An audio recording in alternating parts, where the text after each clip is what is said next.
President, Mr. Speaker, it is my pleasure to report that we have successfully steadied the ship of state.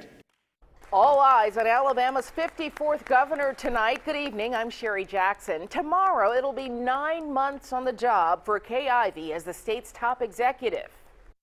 When I became governor on April the 10th, our ship of state government was adrift.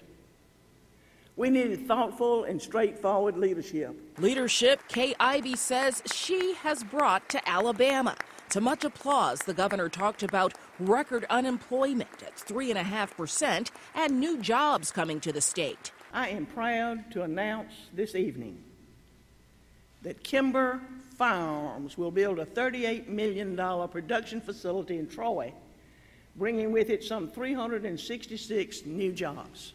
She proposed adding more state troopers and corrections officers and touted her efforts to fight Alabama's opioid addiction crisis. I also established the Opioid Overdose and Addiction Council to address the urgent opioid epidemic that is impacting Alabama families.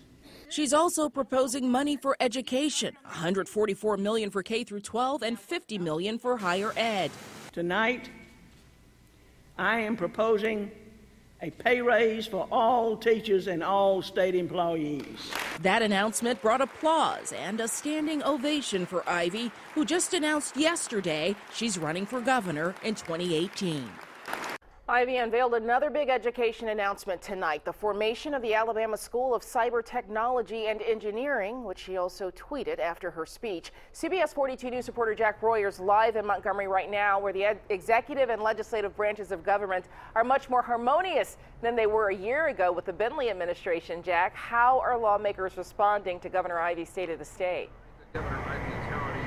Sherry, harmonious in multiple ways tonight. Lawmakers we spoke to on both sides of the aisle generally seem to agree that she has made good on her promise to steady the ship of state. While some Democrats we talked to were left wanting more from her speech this evening, Republicans are feeling confident headed into a legislative session with new mounted tasks laid before their feet.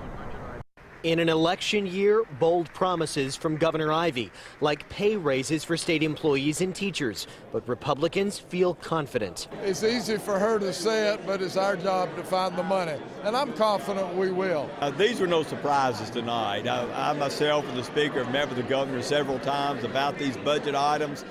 No surprises. And we are all, I think, on the same page, wanting to do most of the things she talked about tonight. While Democrats were left wanting more. I would have liked some more leadership from her to tell us what we need to be doing, not asking us while we ramp. Not a bad speech, which would have liked a little bit more meat on the speech. So I'm looking forward to seeing areas where there's common ground. I'm happy to work with her on those areas, and I think that tonight, from the things that I heard, there are some areas that I was very impressed with, and other areas that I'd like to see more details. Some Republicans hoping Governor Ivey wins re-election this year. Well, I'd hate to say I wouldn't support her because I've known her since 1974.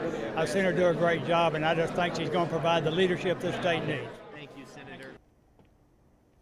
Lots of work to be done. Marika Coleman telling us she hopes Republicans and Democrats can work together more often. As Republicans say, they feel confident they can get some of these big tasks accomplished. Day 2 of the legislative session starts bright and early in that building behind me tomorrow. Reporting live in Montgomery tonight, Jack Royer, CBS 42 News, local coverage you can count on.